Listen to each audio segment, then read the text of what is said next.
서양 철학의 역사를 보면 결국은 모든 의심이 마지막에 가서는 자기 존재에서 해소가 돼요. 그러니까 나라는 존재를 의심하지 않아.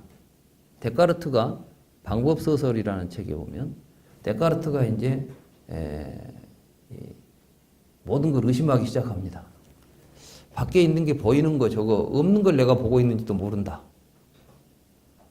생각해 볼 수 있겠죠? 왜? 헛것을 볼 수도 있으니까. 우리가 꿈에서도 뭘 보지만 사실 없는 걸 꿈에서 보지 않아요. 헛것도 볼 수 있다. 뭐 이런 거 저런 거 다 없다는 생각을 해요. 없을 수 있다고. 그런데 많이 생각해 보니까 생각하고 있는 거예요, 자기가. 아, 생각하고 있는 것은 의심도 생각이에요. 생각하고 있는 걸 보니까 생각하는 놈이 있으니까 생각할 거 아니야. 그래서 나는 생각한다, 고로 존재한다. 그러니까 이제 사유주체로서 자기 존재성이 가장 확실해요. 여러분들도 보면 다른 건 다 없다고 할 수 있지만 나는 없다고 할 수 없겠죠.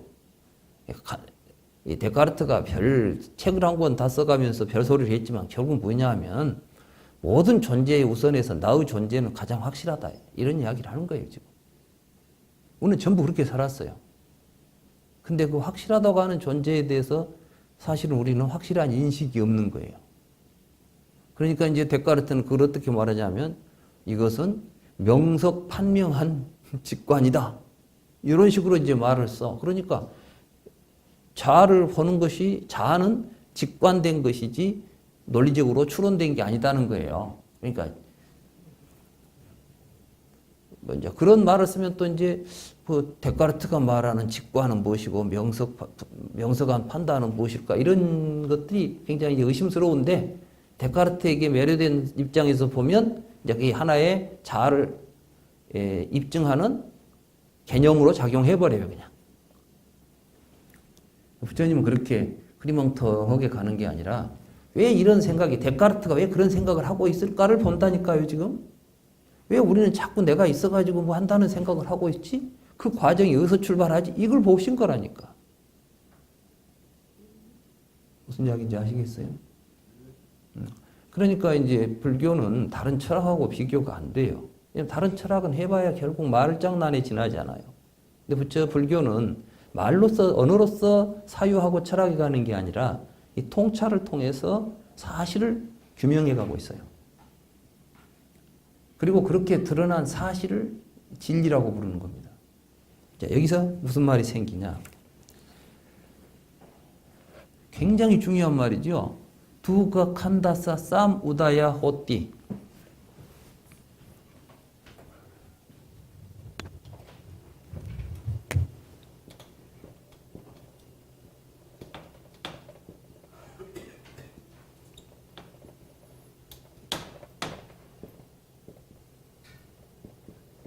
한문으로는 집이라고 번역된 말이고 빨리어로는 또 빨리어나 산스크리트도 같습니다. 쌈 우다야인데 쌈이라는 것은 이것은 함께 또는 모여 이런 뜻이에요. 우다야라는 것은 우뜨가 위로라는 뜻이에요. 이렇게 위로. 아야라는 것은 간다는 뜻이에요. 그러니까 그것이 무엇이 위로 점점 쌓여간다는 뜻입니다. 그래서 이것을 집이라고 우리가 부르는 거예요. 그래서 예쁜들은 이것을 집기라고도 씁니다. 집기. 그러니까 오치원이 집기한다. 근데 이걸 사람들이 전부 생긴다라는 말로 지금 써버려요, 그냥. 생긴다. 근데 이 생긴다라는 말이 굉장히 애매모호한 말입니다. 생긴다는 것은 우리 눈앞에 뭔가가 나타나는 현상을 생긴다고 말하죠. 없던 것이 우리 눈앞에 나타나면 우리는 뭐 생겼다 그렇게 말하죠. 근데 이 사무다야라는 말은 그런 무엇이 하나 통 이렇게 생기는 게 아니라 점점 더 무엇이 많이 모여가면서 형태를 드러내서 나타나는 현상을 집이라고 그래요. 그러면 이 집을 통해서 만들어진 게 뭐겠어요? 그러니까 이 사무다야하고 이게 칸다예요. 칸다. 이게 이제 온이죠. 온. 이게 이제 덩어리라는 뜻입니다. 그러니까 사실 우리는 지금 온이라는 말을 쓰면서도 학자들에 따라서 온을 풀이하는 말이 틀려요. 왜냐하면 본래 칸다는 덩어리라는 뜻이에요. 가장 원초적인 것이. 큰 덩치를 지르고 있는 것들이에요. 큰 덩치가 덩어리가 되려면 뭐가 있어야 되냐? 뭐가 모여야 되겠죠? 그래서 원이 덩어리가 싸무다야 했다 이런 뜻으로 쓰고 있는 거예요. 그러니까 오치원이 지금 어떻게 해서 모여가지고 오치원의 형태로 만들어지는가를 설명하는 게 연기법이다 이렇게 말할 수 있겠죠.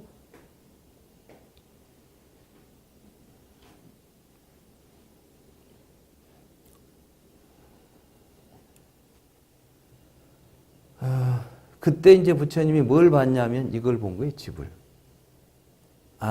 내가 지금 나라고 생각하고 있는 5가지 이 구조는 모여 있는 것이구나. 집기한 것이구나.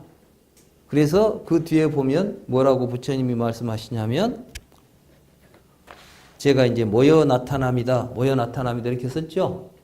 이건 이제 집이라는 말을 좀 그렇게 썼어요. 모여 나타난 것이다. 이것들은 뭐가 모여서 나타난 것이구나. 그래서 비구들이여 나에게 이와 같이 이전에 들어본 적이 없는 법들에 대하여 안목이 생기고 알미 생기고 통찰치가 생기고 명지가 생기고 광명이 생겼다고.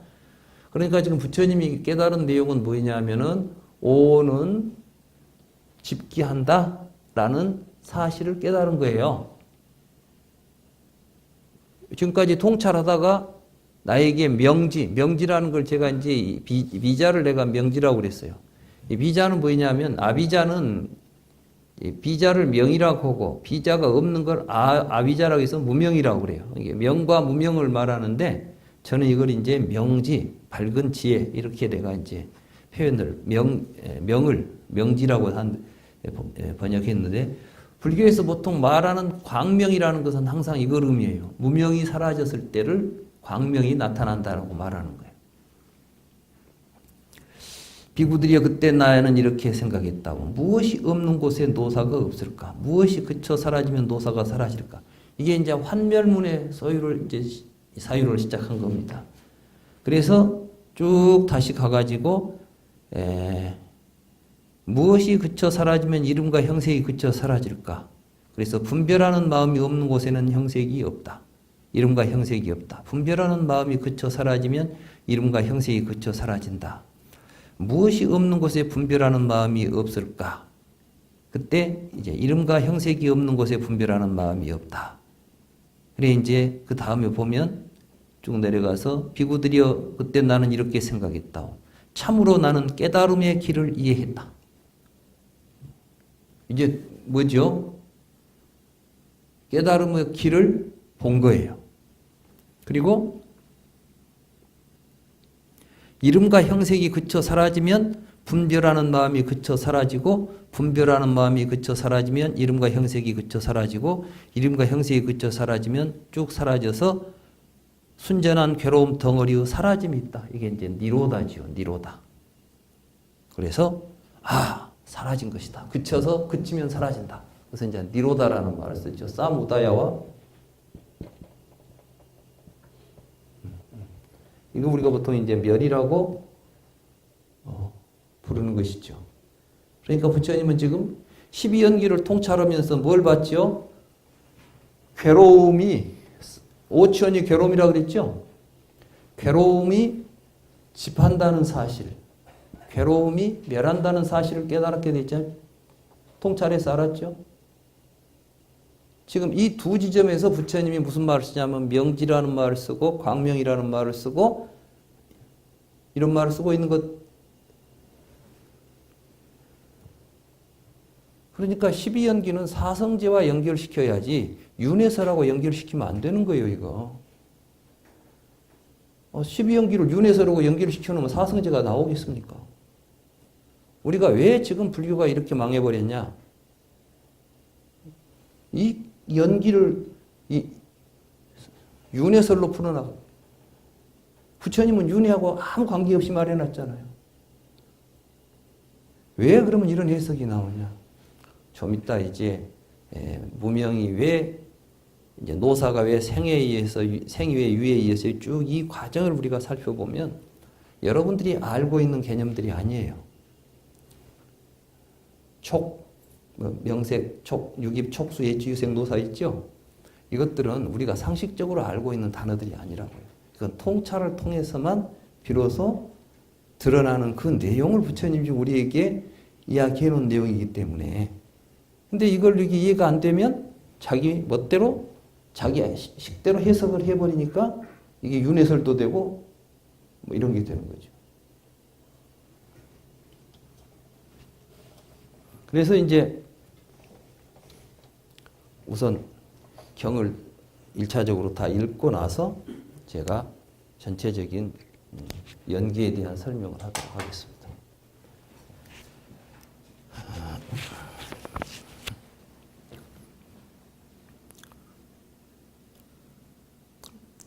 그쳐 사라짐이다. 그쳐 사라짐이다.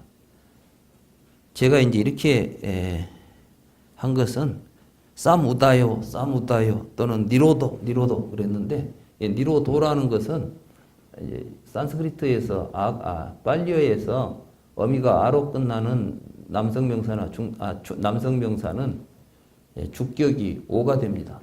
그러니까 이제 주격 형태로 쓰면 싸무다요, 니로도 이렇게 되는 거죠.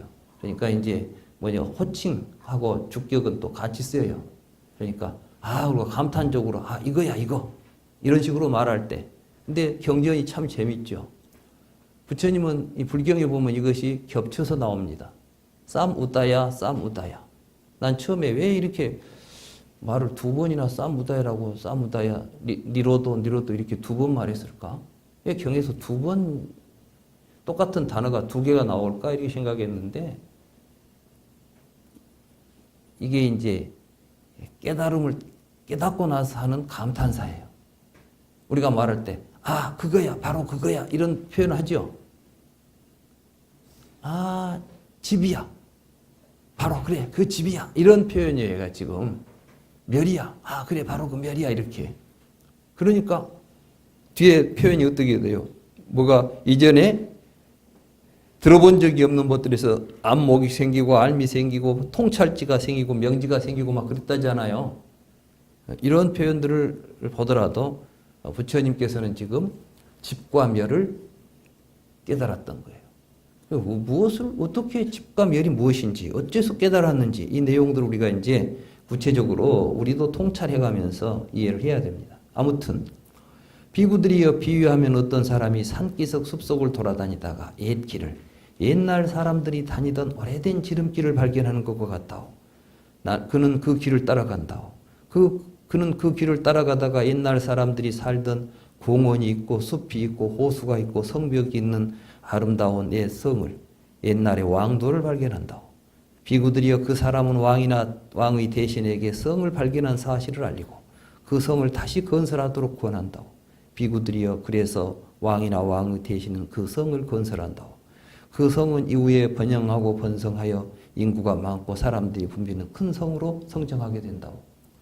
이게 지금 이제 대승으로 가면 불국토 건설이 되는 겁니다. 우리가 어떤 깨달음을 얻어서 이 깨달음을 우리가 다시 기초로 해서 우리가 살 수 있는 아름다운 세상을 재건하자는 거죠.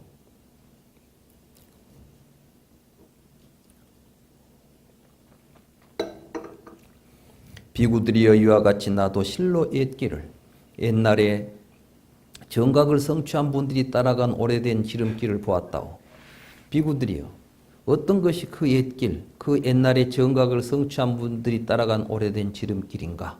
그것은 성스러운 팔정도, 즉 정견, 정사유, 정어, 정업, 정명, 정정진, 정념, 정정이라오. 비구들이여 이것이 그 옛길, 옛날에 정각을 성취한 분들이 따라간 오래된 지름길이라오. 난 그 길을 따라갔다오. 그 길을 따라가서 노사를 체험적으로 깨달았고 노사에 모여 나타남을 체험적으로 깨달았고 노사에 그쳐 사라짐을 체험적으로 깨달았고 노사에 그쳐 사라짐이 이르는 길을 체험적으로 깨달았다오. 나는 그 길을 따라갔다고. 그 길을 따라가서 생유, 취입, 갈망, 느낌, 대상, 접촉, 유입처, 이름과 명세, 분별하는 마음, 조작하는 행위들을 체험적으로 깨달았고, 조작하는 행위들의 모여 나타남을 체험적으로 깨달았고, 조작하는 행위들의 그쳐 사라짐을 체험적으로 깨달았고, 조작하는 행위들의 그쳐 사라짐에 이르는 길을 체험적으로 깨달았다고. 나는 그것을 체험적으로 깨달아서 비구, 비구니, 청신남, 청신녀에게 알려주었다고. 비구들이여, 이 청정한 삶은 번영하고 번성하여 많은 사람들에게 널리 퍼지고 천신과 인간들이 모두 알 수 있을 정도로 두루 퍼질 것이오. 여기에 또 재밌는 현상이 뭐냐면 행이 이제 나타나요. 그러니까 앞에는 행이 안 나타났죠? 근데 이제 팔정도 설하면서 행이 나타나죠? 그러니까 무명은 뭐예요? 이제 무명이 사라지니까 행이 드러났다는 이야기를 하는 거예요. 이걸 완성시키면 무명을 연해서 일어났던 행이, 무명이 사라지니까 행이 멸했다는 이야기로 진행될 수가 있는 겁니다. 그러니까 12연기는 직선형이 아니라 굉장히 입체적인 구조를 가지고 있어요. 근데 이걸 직선적으로 이야기해버리니까 자꾸 뭐 3세 시간으로 나누고 쪼개고 이런 일이 벌어집니다.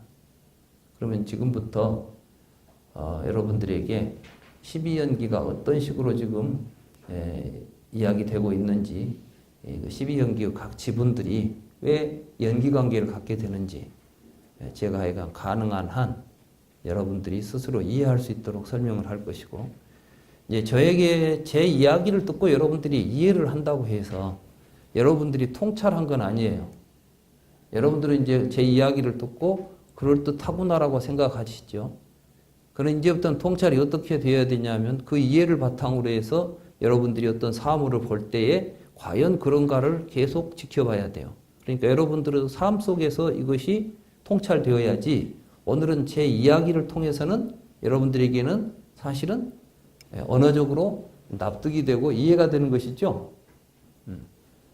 그래서 이제 불교 수행은 오늘 저하고 할 수 있는 이야기는 견도에 해당하는 부분이에요. 그건 확실합니다.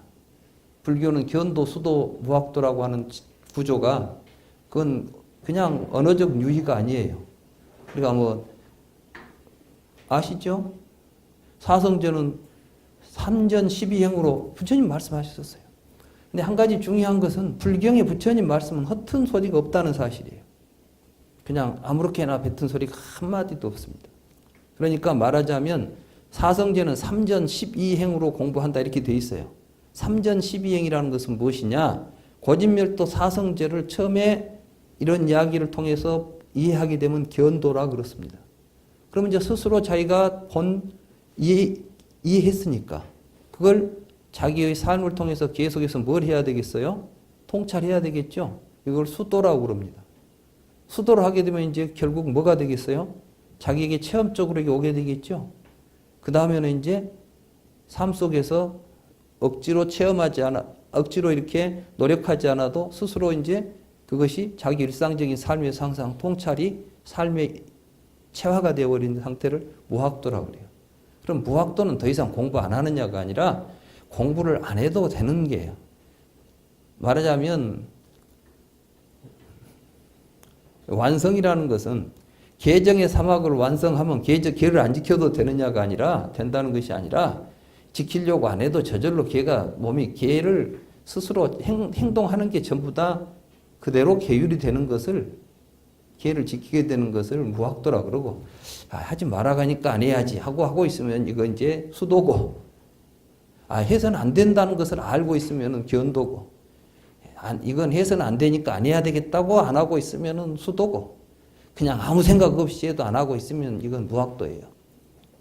그러니까 이 수도하고 무학도는 사실은 겉으로 드러난 건 똑같죠. 그러나 이제 얼마만큼 자연스럽게 자기 몸에 익어버렸느냐가 문제죠.